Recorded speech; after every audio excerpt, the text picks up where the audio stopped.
Om Swastiastu. Perkenalkan, nama saya Dewa Yatnyaswari. Saya merupakan mahasiswi Universitas Udayana, Fakultas Ekonomi dan Bisnis yang saat ini sedang menjalankan KKN di Desa Melinggih, Payangan, Gianyar. Nah, jika kalian semua sudah menonton video yang tadi mengenai digital marketing, maka sedikit tidaknya kalian sudah mengetahui bahwa apa itu digital marketing dan apa saja manfaat serta tujuan dari digital marketing itu sendiri.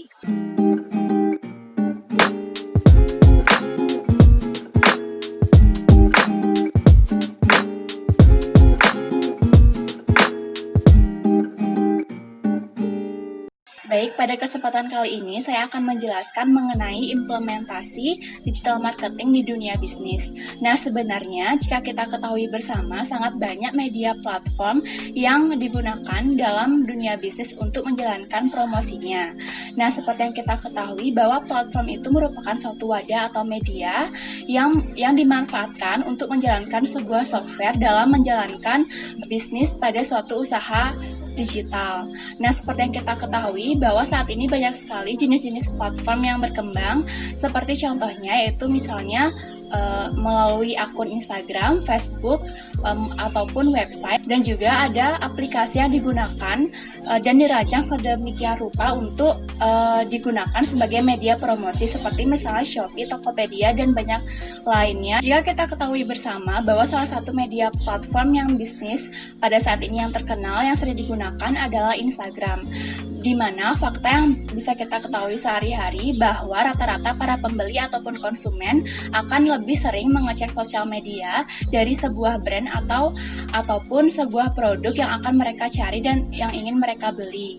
Namun, platform yang ramai juga tidak menjamin sebuah produk kalian akan laris untuk terjual. Jika kalian salah satu dari orang yang ingin menggunakan media platform untuk mempromosikan bisnis kalian, maka kalian harus mengetahui beberapa hal yang sangat penting untuk diketahui dalam menjalankan bisnis digital kalian. Nah, untuk beberapa langkah penting marketing bisnis online melalui media platform Instagram bagi para pelaku pembisnis, kalian harus memiliki atau mengetahui beberapa hal penting yang kalian bisa tonton pada video berikut ini. Sekarang teman-teman harus tahu apa langkah yang harus teman-teman lakukan untuk Instagram marketing organik ini. Ya, langkah yang pertama adalah teman-teman harus membuat 2 akun Instagram. Ya, jadi ada satu akun publik, satu akun jualan. Bedanya akun publik sama akun jualan ya. Kalau akun publik itu disebut juga dengan akun traffic. Akun traffic itu adalah akun yang bertugas untuk mengumpulkan dan mencari followers sebanyak-banyaknya. Jadi tugas akun ini hanya untuk mencari followers dan mengumpulkannya sebanyak-banyaknya, bukan untuk jualan. Ingat itu ya. Bukan untuk jualan secara langsung atau hard selling ya. Selanjutnya teman-teman harus juga buat akun jualan ya. Akun jualan ini juga disebut dengan akun katalog. Akun katalog ini tugasnya adalah untuk menjual produk-produk Anda, untuk memposting produk-produk atau barang atau jasa Anda. Nah, contoh misalkan akun publik itu seperti apa? Contohnya ada Glenn, diet mulai besok ya. Halo dokter, halo dok, yang begitu-begitu, yang isinya memberikan informasi-informasi sesuai tema atau niche dari akun tersebut. Nah, sedangkan akun jualan contohnya apa? Spirulina.Indonesia, Herbalife, Freshly Lemon, itu semuanya pasti postingan-postingannya langsung mengarah kepada jualan. Ini tipe hard selling, sedangkan yang mau kita lakuin di sini adalah tipe soft selling, bukan hard selling. Nah, nanti alurnya adalah kita menggunakan memanfaatkan akun publik kita setelah terkumpul banyak followersnya, misalkan 50.000 sudah terkumpul. Nah, kita bisa promotkan atau endorsekan produk kita sendiri di akun tersebut ya. Jadi dengan begitu kita tidak perlu membayar ya jasa orang lain untuk paid promote atau endorse, sehingga kita aman ya. Kita aman dari biaya-biaya tersebut ya. Nah, intinya ya teman-teman harus membuat 2 akun. Yang pertama akun publik dan yang kedua akun jualan. Oke? Nah, setelah teman-teman buat akun, maka langkah yang kedua adalah teman-teman tentuin niche akun teman-teman itu apa. Jadi misalkan saya lupa menjelaskan niche akun itu apa. Jadi niche akun itu adalah jenis atau tema dari akun Instagram Anda. Contoh tema-tema itu seperti ini. Ada kesehatan, ada humor, ada kuliner, ada resep, ada desain rumah, ada binatang, ya ada teknologi dan sebagainya. Contoh akun kesehatan itu Halodoc, contoh akun humor The Gelan, contoh akun kuliner @diet mulai besok, contoh desain rumah, contohnya desain rumah minimalis dan sebagainya. Itu adalah jenis atau tema dari jenis akun Instagram Anda. Jadi setelah teman-teman buat akun Instagram tersebut, teman-teman tentuin niche-nya, mau ke arah mana, mau ke tema mana gitu, sesuaikan dengan produk yang teman-teman jual. Jadi misalkan teman-teman punya produk ya, produknya adalah kue pai susu khas Bali. Nah, maka teman-teman harus buat akun publiknya satu, sama akun jualannya satu. Nah, akun publiknya bisa diberi nama misalkan @resep kue pai atau resep kue pai Bali dan sebagainya. Itu teman-teman nanti post resep-resep kue, post informasi-informasi menarik yang bisa mendatangkan followers ya. Dan yang selanjutnya ada teman-teman harus juga buat akun jualan yang temanya juga sama, misalkan toko kue pai Bali atau kue pai Bali enak, yaitu dengan memanfaatkan akun publik Anda sebagai akun traffic dan akun jualan Anda sebagai akun katalog. Nah, ketika Anda mau menjual produk atau barang, Anda bisa promotkan atau endorsekan di akun publik Anda, sehingga Anda tidak perlu mengeluarkan uang untuk bayar orang lain, baik untuk jasa paid promote atau jasa untuk endorse ya. Jadi langkah kedua adalah teman-teman harus tentuin niche akunnya ya sesuai dengan barang yang teman-teman jual. Kalau teman-teman jual kue, maka teman-teman harus buat dua akun, satu akun publik dan juga akun jualan yang sama-sama tentang kue. Satunya memposting informasi tentang kue, akun publiknya, dan satunya lagi untuk memposting memposting video-video atau foto-foto dari produk atau barang teman-teman ya, seperti itu. Nah, langkah yang ketiga adalah optimasi bio dan tampilan Instagram teman-teman. Jadi yang pertama adalah teman-teman buat foto profil Instagram yang menarik. Jadi teman-teman harus buat profil Instagram, foto profil Instagram yang menarik. Foto profil Instagram yang menarik itu seperti apa? Yang menampilkan apa yang ada di akun teman-teman. Jadi misalkan teman-teman punya akun resep kue, maka teman-teman bisa tulis di foto profil teman-teman ada gambar koki dan juga ada tulisan di bawahnya resep kue. Misalkan resep kue pai Bali dan sebagainya. Teman-teman buat seperti itu ya, yang tentunya menarik dan juga berisikan identitas tentang akun teman-teman. Jadi akun teman-teman ini akun apa, akun resep atau akun apa gitu. Teman-teman bisa taruh dalam bentuk tulisan di foto profil tersebut. Atau misalkan teman-teman juga sesuaikan dengan peminatnya. Misalkan target teman-teman adalah wanita. Jadi wanita itu dominan warna kalau enggak warna pink ya, warna yang pokoknya warna-warna yang soft, lembut, ungu dan sebagainya. Nah, teman-teman bisa gunain warna-warna tersebut untuk foto profil Instagram teman-teman ya. Jadi teman-teman juga perlu pelajari yang dinamakan dengan psikologi warna. Nanti saya tidak bahas di sini, jadi bisa teman-teman search sendiri ya. Teman-teman bisa manfaatkan teknik psikologi warna untuk dipakai di foto profil Instagram teman-teman agar terlihat lebih menarik sesuai target teman-teman ya, seperti itu. Selanjutnya di bawah foto itu bisa teman-teman lihat ada tulisan yang digaris tebal atau bold, itu dinamakan dengan bio name atau nama bio. Kalau saya sebutnya nama bio ya, karena ada di atas bio Instagram. Nah, nama bio ini disesuaikan dengan niche ya, Misalkan teman-teman nama akun Instagramnya resep kue pai Bali, maka teman-teman tulis di nama bio kumpulan resep, misalkan kumpulan resep pai khas Bali gitu. Atau misalkan kumpulan resep kue khas Bali enak, dan pokoknya seperti itu. Isikan identitas dari akun teman-teman sesuai dengan nama atau username teman-teman. Ini misalkan kue Bali atau kue pai Bali, maka teman-teman tulis di bagian name bio resep kue pai khas Bali, seperti itu. Selanjutnya di bawah nama bio itu ada yang dinamakan dengan biografi. Nah, biografi yang bagus, di kalimat pertamanya teman-teman harus menjelaskan akun teman-teman ini akun apa. Jadi misalkan contoh di sini akun sumber kuliner Indonesia, dia menjelaskan bahwasanya akun dia ini adalah akun sumber resep-resep kuliner gitu. Jadi di kalimat pertama atau di paragraf pertama teman-teman bisa isikan tentang akun teman-teman ini akun apa gitu ya. Terus di bawah itu teman-teman bisa di bawahnya kalimat pertama tadi, teman-teman buat kalimat kedua lagi, yang dimana kalimat kedua ini berisikan tentang manfaat yang akan didapat orang tersebut. Ya. Misalkan dengan follow akun ini, maka Bunda atau teman-teman bisa mendapatkan informasi tentang resep lebih banyak. Nah, pokoknya seperti itu, tentang manfaat yang mereka bisa dapatkan dari akun teman-teman. Nah, pada kalimat ketiga, teman-teman bisa tambahkan call to action. Nah, call to action ini bisa tolong ya Bunda, tolong ya teman-teman di follow karena akun ini bermanfaat ya.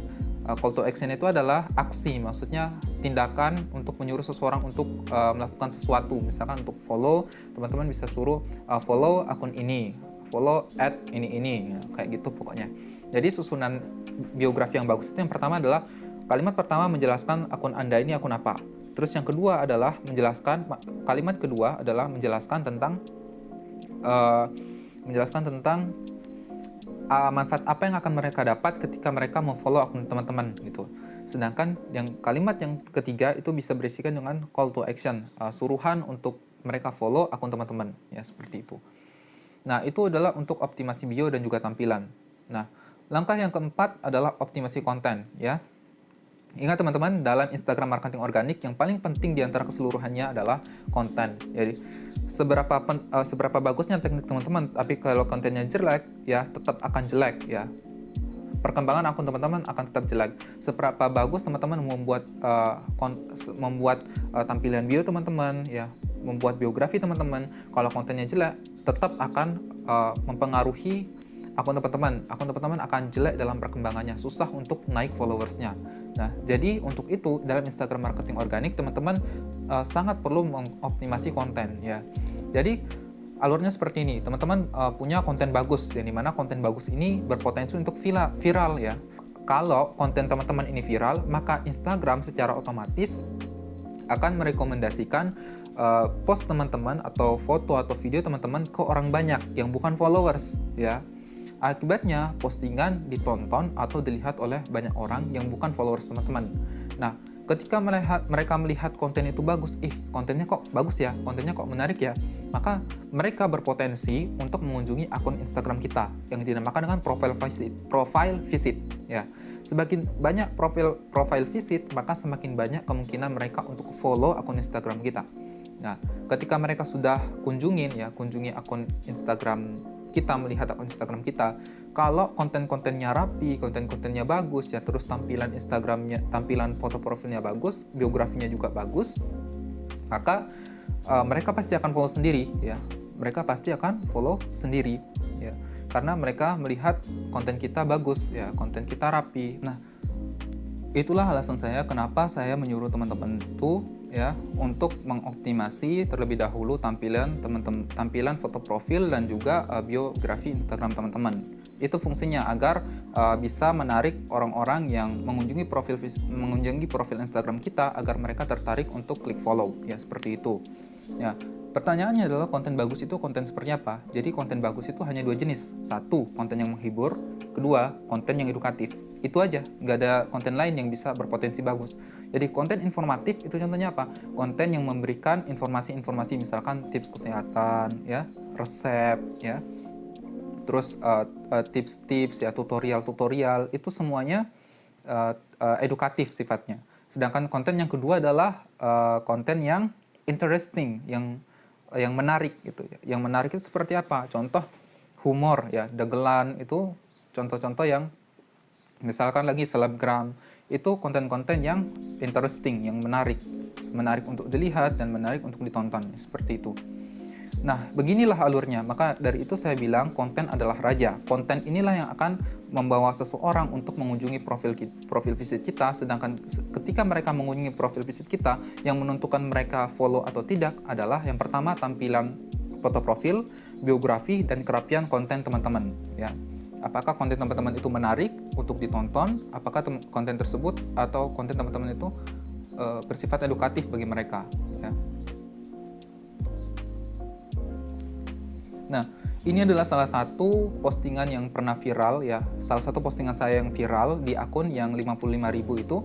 Nah, teman-teman bisa lihat dari data ini ada sekitar 21.000 like, ada komentar 78, ada 1.746 share, dan ada 8.406 save.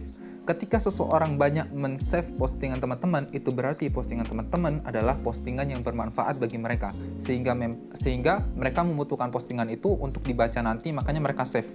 Nah, sedangkan kalau like sama komennya banyak, itu berarti konten teman-teman menarik. Nah, dalam kasus ini, konten saya adalah konten yang menarik dan juga edukatif. Ya.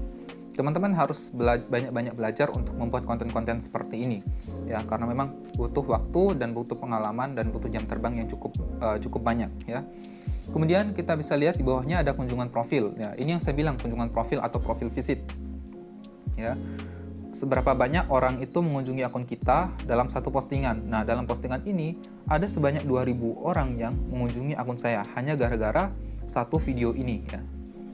Dan kemudian dari 2000 ini bisa kita lihat di bagian paling bawah itu ada yang kata mengikuti. Nah, dari 2.383 orang ini ada sekitar setengahnya, yaitu 1.773 yang memutuskan untuk follow akun saya.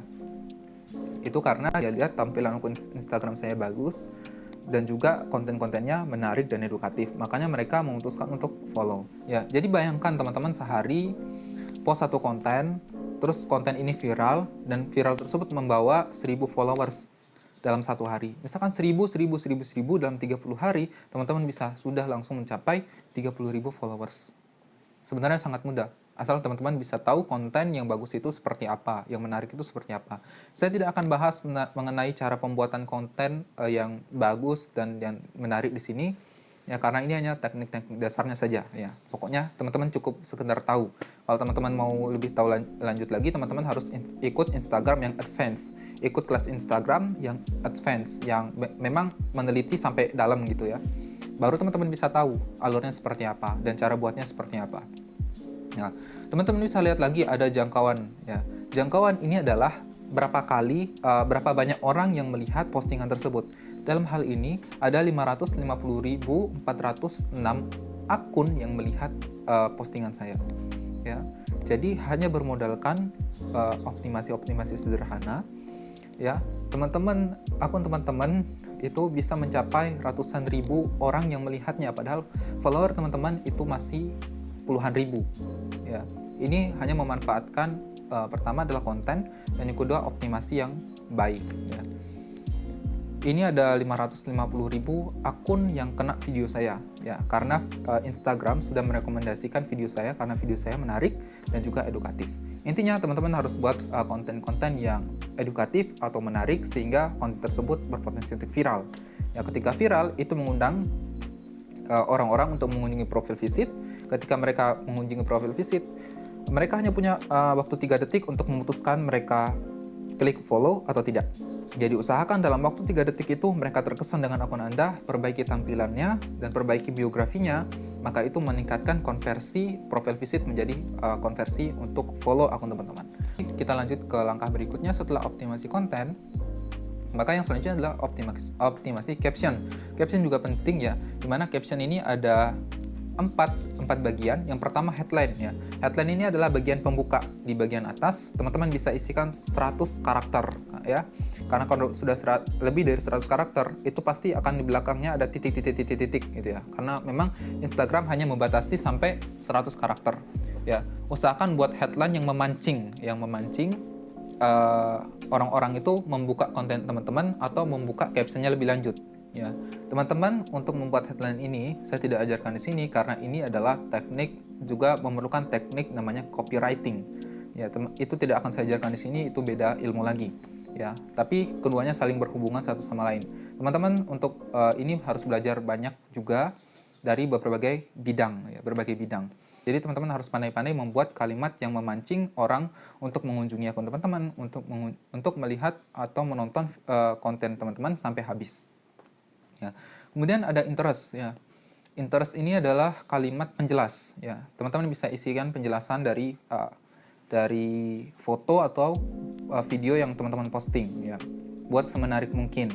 Dan yang terus ada call to action. Nah, di sini teman-teman bisa isikan kata follow, silakan follow atau silakan like, silakan komen, silakan di-share atau silakan di-save. Itu terserah teman-teman mau diisikan apa. Ya, yang jelas teman-teman harus isi kata call to action, minimal kata follow di setiap caption teman-teman. Selanjutnya yang terakhir adalah bagian hashtag. Nah, ini akan kita bahas selanjutnya di slide selanjutnya ya. Jadi intinya seperti ini, ada 4: headline, interest, call to action, dan hashtag. Nah, sekarang kita lihat ini adalah optimasi hashtag ya. Kita lihat dari salah satu konten saya ini ya. Konten saya di sini kita bisa lihat dari tagar ya. Teman-teman bisa cari itu di bagian bawah ada bagian impresi, terus teman-teman lihat dari tagar ya. Dari tagar atau dari hashtag. Nah, dari penggunaan hashtag ini saya bisa mendapatkan ya sebanyak 37.164 akun yang menonton video saya hanya dengan memanfaatkan hashtag. Kenapa hashtag itu penting ya? Teman-teman, hashtag itu sangat penting karena hashtag ini bisa membuat postingan teman-teman itu viral. Hashtag inilah yang bisa membuat video atau foto teman-teman bisa dilihat, bisa ditonton orang meskipun teman-teman tidak punya followers. Ya, coba nanti teman-teman buat akun, buat konten atau buat video, konten foto atau konten video, teman-teman buat yang satunya pakai hashtag, satunya enggak, pasti akan beda gitu. Pasti yang pakai hashtag itu relatif lebih banyak tampilannya atau view-nya atau like-nya dibandingkan yang enggak pakai hashtag. Ya. Dan ketika seseorang memakai hashtag, terus di hashtag tersebut banyak orang yang lihat, maka Instagram akan memunculkan postingan teman-teman di explore orang lain yang bukan followers, ya. Ataupun akun teman-teman itu direkomendasikan juga oleh Instagram ya ke orang lain karena konten teman-teman itu bagus dan karena penggunaan hashtag yang juga bagus gitu ya. Nah, tekniknya untuk menggunakan hashtag ya, teman-teman harus gunain ya sebanyak 20 sampai 30 hashtag per postingan. Ya, per posting teman-teman minimal gunain 20, maksimal 30 ya. Nanti hashtagnya ini sesuaikan dengan postingan teman-teman. Misalkan teman-teman posting kue pie, maka teman-teman pasang hashtagnya hashtag kue pie, hashtag kue pie Bali, hashtag misalkan resep kue pie, dan hal-hal yang berkaitan dengan konten tersebut ya. Teman-teman bisa buat seperti itu. Jadi ingat, teman-teman harus buat hashtag di setiap postingan, baik itu foto maupun konten, agar mendapatkan impresi atau mendapatkan view lebih banyak, dan like lebih banyak, atau komen lebih banyak, share dan save dan juga yang lebih banyak ya. Intinya penggunaan hashtag itu sangat diperlukan, terutama bagi akun-akun yang teman-teman baru mulai untuk kembangkan, seperti itu. Setelah optimasi hashtag, maka teman-teman ada optimasi jam posting ya. Jadi penting teman-teman ya untuk memposting di jam-jam saat followers teman-teman aktif ya. Nah, contoh dari kasus ini ya, dilihat dari data yang ada di sebelah kanan ini, follower saya aktif di hari Sabtu itu pada jam 12 sampai jam 9. Nah, maka teman-teman posting itu di jam 12 sampai jam 9. Teman-teman bebas posting di jam mana. Asalkan jangan di jam 6. Karena jam 6 itu followers yang aktif lebih rendah. Nah, itu tadi beberapa hal penting yang harus dipertimbangkan untuk memulai bisnis melalui media platform Instagram. Semoga hal-hal penting tadi bisa bermanfaat untuk memulai bisnis kalian di dunia digital marketing. Sekian dari saya, terima kasih dan Om Santi Santi Santi Om.